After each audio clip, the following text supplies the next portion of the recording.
मन्तव्य शुभकामना गर्न जोड्न चाहन्छु। किराँत राई भाषाहरू लेखन र पत्रिकाको अवस्था बारे सहित आफ्नो शुभकामना मन्तव्य सहित व्यक्त गर्नको लागि म आदरणीय डाक्टर नारायण राईज्यूलाई हार्दिक अनुरोध गर्दछु। धेरै कुरा आइसकेको छ, खास गरिकन यसको हिस्ट्रीको कुरा चाहिँ स्वागत मन्तव्यकै क्रममा सभाध्यक्ष आजको यस कार्यक्रमका सभाध्यक्ष गणेश राईजीले धेरै कुराहरू भन्नुभएको छ। त्यसपछि वक्ताले धेरै कुराहरू राखिसक्नु भएको छ। खालि म जुन विषयमाथि बोल्नको लागि यहाँ अनुरोध गरिएको छ म त्यही विषयमा केन्द्रित भएर मेरो आफ्नो कुरा राख्न चाहन्छु। म एउटा प्रसङ्ग जोड्न चाहन्छु। तामाङहरूको पत्रिका डाजा यहाँले कतिको सुन्नुभएको छ। उनीहरूले त्यो पत्रिकालाई चाहिँ मानव पत्रिकाको रूपमा लिन्छन्। तामाङहरूको त्यो डाजा पत्रिका 200 अङ्क पुगेको अवसरमा मूल लेख लेख्नको लागि अमृत योञ्जन तामाङलाई भनिएको रहेछ। अनि उहाँले मलाई फोन गर्नुभएको थियो, कन्फ्युज भयो। हाम्रो त यो 200 अङ्क पुग्यो, यतिको त इन्डिजिनियस कम्युनिटिजमा कसैको पुगेको छैन होला, राईहरूको चाहिँ कस्तो छ तपाईँलाई जानकारी छ भन्दैछ भने उहाँले मलाई सोध्नुभएको छ। त्यतिखेर मैले के भने भन्दाखेरि मोर देन 200 त बुङ्गा पुगेको छ, किनभने त्यो पत्रिका मैले हेरिरहेको छु, पढिरहेको छु। सेती पनि आइरहेको हुन्छ, यता हाम्रो गणेशजीको छ नि स्कुल आइरहेको हुन्छ। त्यसो हुँदाखेरि 200 अङ्कभन्दा बढी त भुङ्गोकै पुगेर मैले देखेको छु भनेर भने। अनि त्यसपछि उहाँले त्यसमध्येमा राईभित्रका चाहिँ 3वटा पत्रिका, खास गरिकन यो जुन भाषिक मातृभाषामा प्रकाशित हुने यो 3वटा पत्रिकाको बारेमै बाहिर चाहिँ धेरैभन्दा धेरै चर्चा हुन्छ। त्यसमध्येमा पनि अब उहाँले चाहिँ अर्को जिज्ञासा राख्नुभएको थियो, कहिलेतिर प्रकाशन भएको होला, हाम्रो डाजा चाहिँ के पुरानो हो भन्दै चाहिँ उहाँले सोध्नु। मलाई त्यो पनि लाग्दैन है, एकचोटि चाहिँ कन्फर्म हुनुहोस् भन्न चाहिँ भन्नु। त्यसपछि उहाँले सायद सोध्नु होला साथीहरूलाई, उहाँले सोध्नु होला। अनि उहाँले शीर्षकै चेन्ज गर्नु, नत्र भने उहाँले के लेख्न लाग्नु भएको रहेछ भने दार्जिलिङ तामाङहरूको सबैभन्दा बढी अङ्क पुगेको पत्रिका हुनेछ, अथवा उहाँले त्यो धार्मिक गरेर लेखेको होला र सबैभन्दा पुरानो। खास गरेर यो 47 सालको मुभमेन्ट पछाडि जुन मातृभाषामा पत्रिका प्रकाशित भयो त्यसमा सबैभन्दा जेठो चाहिँ हाम्रै पत्रिका हुन सक्छ भनेर चाहिँ उहाँले त्यो दाबी सहित लेख्न खोज्नु भएको रहेछ। अनि पछि मलाई भेटेर चाहिँ उहाँले भन्नुभयो राईहरूलाई त नसकिने रहेछ, त्यो सानो सानो भाषिक रूपमा पनि यति धेरै काम भएको रहेछ भनेर चाहिँ उहाँले चाहिँ मसँग जिज्ञासा राख्नु भएको छ। एक भयो भनेदेखि नि उहाँले त धेरै अगाडि पढ्नु हुने रहेछ भनेर सोध्नुभयो। एक भयो भनेदेखि चाहिँ भन्न सकिँदैन। अहिले जुन भाषिक हिसाबले साथीले गरिराख्नु भएको छ त्यही नै पर्याप्त छ। त्यस कारणले गर्दाखेरि उहाँको जुन खालको चाहिँ समर्पण छ यहाँ धेरै चर्चा पनि भइसकेको छ। हाम्रो किराँत राईभित्र चाहिँ खास गरी 3वटा पत्रिका, त्यसको पनि अग्रणी सबैभन्दा सुरुवात चाहिँ लिप्चुक हुन्छ। 2050 सालदेखि निरन्तर रूपमा त्यो आइराखेको छ। कतिपय त्योभन्दा अगाडि पनि पत्रिकाहरू चाहिँ नभएको होइन, भए पनि त्यो त हुँदाखेरि त्यो कन्टिन्यू भएको देखेको थियो। परिवार दाइहरूले चाहिँ सुरु गर्नुभएको थियो, धन दाइहरूले त्यो पछि बिचमा हरायो। तर लिप्चुक हुन्छ कुनै न कुनै रूपमा चाहिँ आइराखेको छ र संयोग आज चाहिँ यो आएको देख्दाखेरि साथै मलाई खुसी लागेको छ। र उहाँहरू खास गरिकन एउटा संस्थाको रूपमा चाहिँ उभिएर यो हाम्रो समुदायको लागि जुन योगदान दिइराख्नु भएको छ त्यसको जति नै हामीले चाहिँ प्रशंसा गरेको कम हुन्छ। मैले यो कुरा राखेँ सबभन्दा सुरुमा। र दोस्रो कुरा चाहिँ जुन किराँती यो राई समुदायभित्रको चाहिँ अनि पत्र पत्रिकाको अवस्था छ यसका केही चुनौतीहरू छन्। चुनौतीका बारेमा पनि हामीले बेला बखतमा छलफल गर्नुपर्छ होला भन्ने मलाई लाग्छ।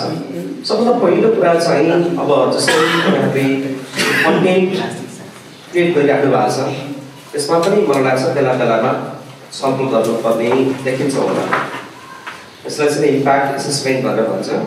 एकचोटि गोर्खापत्रमा एउटा कार्यदल बनाएर त्यहाँबाट प्रकाशित जतिवटा मातृभाषामा चाहिँ त्यहाँ आइरहेका छ त्यसको इम्प्याक्ट एसेसमेन्ट गरिदिनु पऱ्यो भनेर चाहिँ त्यहाँ हामीले काम गरेका थियौँ। त्यसमा त्यहाँ थुप्रै प्रश्नहरू त्यहाँ उठेका थियो। त्यो कन्टेन्ट चाहिँ त्यो एउटै लिपिको नै देखि लिएर अलिक सृजनात्मक भएन भन्ने खालको छ नि त्यहाँको कुरा थियो। अब बाहिर साथीले गरेको कामको बारेमा चाहिँ हामीलाई त जानकारी थियो, त्यति एकदमै चाहिँ कम चाहिँ सुविधामा त्यो गर्ने कुरा पनि थिएन। तर पनि के हो त भन्दाखेरि गोर्खापत्र जसकोले अथवा चाहिँ कुनै पनि संस्थाहरूले चाहिँ इम्प्याक्ट एसेसमेन्ट बेला बेलामा गराउने गर्छ। त्यसो हुँदाखेरि मलाई लाग्छ दिउँसो भुजुले पनि बेला बेलामा यसको प्रभावहरू खास गरिकन यसले पारेको अघि टिभी सरले भन्नुभयो यसले समाजमा पारेको प्रभावको बारेमा। त्यही पनि अब यसको विभिन्न आयाममा चाहिँ हामीले छलफल गर्न सकिन्छ अथवा यसको इभ्यालुएसन फर्म बनाएर पनि गर्न सकिन्छ अथवा बेला बेलामा चाहिँ छलफल बहस गर्न सकिन्छ। मलाई लाग्छ बेला बेलामा यो हिसाबले पनि छलफल गर्नुपर्छ जस्तो लाग्छ। एउटा चाहिँ यो हामीले फिल गर्ने कुरा। अब दोस्रो कुरा चाहिँ यो लेखन पद्धतिको कुरामा अलिकति ध्यान दिनुपर्छ। यो किन त भन्दाखेरि म एउटा प्रश्न तपाईँहरूलाई यहाँ सुनाउँछु। मगरमा चाहिँ एकदमै ठुलो विवाद, मगरमा ठुलो विवाद त्यो लेखन पद्धतिमा छ अहिले पनि। त्यो बेलामा पनि एकदमै उत्कर्षमा पुगिराखेका बेलामा त्यहाँ हामीलाई बोलाएर चाहिँ त्यहाँ हामीले छलफल गरेका थियौँ। त्यहाँ चाहिँ कस्तो हुँदो रहेछ भने यो लेखन पद्धतिमा अब हामीले देवनागरी लिपिमा लेखे पनि अथवा अरू कुनै किराँत सृजनका लिपिमा लेखे पनि त्यो त हुँदाखेरि त्यो भाषा वैज्ञानिक हिसाबले लेखिएको छ कि छैन। खास गरिकन लेखित परम्परामा जाँदै गर्दाखेरि अथवा लेखित परम्परा उन्मुख भएका भाषाहरूले हामीले एकदमै ख्याल गर्नुपर्ने कुरा चाहिँ लेखन पद्धतिको कुरा हो। हामी कसरी लेख्छौँ भन्ने कुरालाई हामीले चाहिँ एकदमै ध्यान दिनुपर्ने हुन्छ र त्यसलाई चाहिँ हामीले एकरूपतामा जोड दिनुपर्ने हुन्छ। कहिले कसरी लेख्ने कहिले कसरी लेख्ने त्यसो गर्दाखेरि समस्या हुन्छ। मगरमा चाहिँ कस्तो थियो भन्दाखेरि चाहिँ केही स्रष्टाहरूले आफ्नै ढङ्गले लेख्ने, पत्र पत्रिकाको आफ्नै खालको लेखन पद्धतिको विकास उहाँले गर्नुभएको रहेछ। समस्या कस्तो त भन्दाखेरि सबैको अब एकरूपता बनाउनु पऱ्यो है। कसले कसरी लेख्ने कसले कसरी लेख्ने र सोधेर ऊ मात्रै कुरा होइन। हाम्रो त यो भाषा त के हो भन्दाखेरि यो होइन जसरी अब नेपालीमा देवनागरी लिपिमा लेखिन्छ त्यस्तो खालको त भाषा होइन होइन। त्यसो हुँदाखेरि त्यो मात्राका कुराहरूमा पनि यो खास गरिकन देवनागरी लिपिमा लेख्दाखेरिको कुरामा चाहिँ हामीले ध्यान दिनुपर्ने कुरा हो। अनि उहाँहरूकोमा समस्या के थियो भन्दाखेरि अब त्यो एकरूपता कसरी गर्ने भन्ने कुरामा चाहिँ समस्या थियो। त्यसो हुँदाखेरि हामीले भाषा वैज्ञानिक हिसाबले यसो गर्नुहोस् न भनेर भन्दाखेरि त्यहाँ एकजना स्रष्टा हुनुहुन्थ्यो लोकनाथ थापा मगर, तपाईँ हामी सबै चिन्छौँ। उहाँले आपत्ति छ। उहाँले के भन्नु भन्दाखेरि मैले 20औं वर्षदेखि मैले देखिराखेको छु मेरो आफ्नो खालको छ नि पाठकहरू तपाईँहरूले चाहिँ अहिले सिकाउने होइन भनेर चाहिँ उहाँले सिधै अब्जेक्सन जनाउनु भएको भनेको त्यो आफ्नै तरिकाले त्यो हिज्जेको विकास गर्नुभएको छ अनि आफ्नै तरिकाले चाहिँ काम गर्नुभयो र उहाँको बिचमा पनि है खालको छ नि मैले विकास अब तपाईँहरूलाई थाहा छ नेपालीमा अब हिज्जेको लफडा त होइन अहिलेसम्म सकेको छैन, चलिरहेकै छ। त्यसो हुँदाखेरि लेखित परम्परा अथवा लेखित परम्परामा जाँदै गरेका भाषाहरूको हामीले लेखन पद्धतिमा चाहिँ अलिकति हामीले ध्यान दिनुपर्छ होला भन्ने लाग्छ। यो कुरा चाहिँ तपाईँहरूले पनि ख्याल गर्नु होला जस्तो लाग्छ। यो दोस्रो चाहिँ सुझाव र मलाई लाग्छ यो एउटा यसलाई एउटा चुनौतीको रूपमा पनि हामीले लिनुपर्छ होला भन्ने लाग्छ सबै।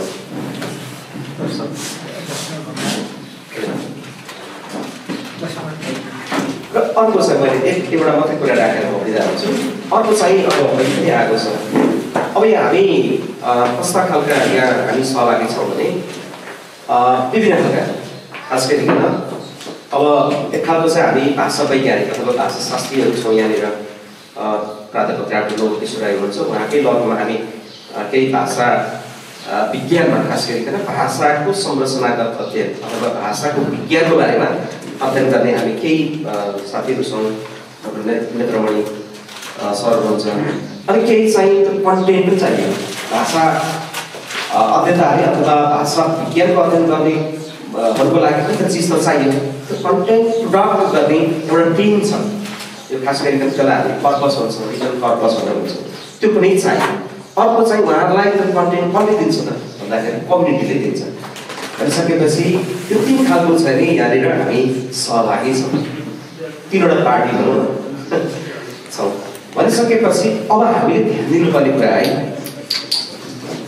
ध्यान दिनुपर्ने कुरा के छ भन्दाखेरि खास गरिकन जो यहाँ हामी 3वटा पत्रिकाको कुरा गरिरहेका छौँ हामीले अबको समयलाई पछ्याउँदै के गर्नुपर्ने हुन्छ भन्दाखेरि अहिलेसम्म मलाई लाग्छ वृद्धिमै गइरहेका छौँ है अब युनिकोडमा गर्नुपर्ने देखिन्छ एउटा हामीले काम सुरु गर्दैछौँ त्यो के हो भने अहिले अब यो तामाङको काठमाडौँ युनिभर्सिटी सँग मिलेर चाहिँ एउटा प्रोजेक्ट चलिरहेका छ त्यो चाहिँ के हो भन्दाखेरि त्यो लार्ज डाटाबेसमा काम गर्ने हो जसरी अब यो नेपालीमा युनिकोड भयो भने के हुँदो रहेछ भन्दाखेरि त्यो चाहिँ ट्रान्सलेट एआईले जसरी काम गरिरहेका छ त्यो एआई जेनरेटिभ टेक्स्ट बनाउनको लागि तामाङको काम भइरहेका छ र तामाङ पछाडि चाहिँ नि त्यहाँ पहिले एउटा प्रोजेक्ट हामीले हालेको थियो बालकृष्ण पल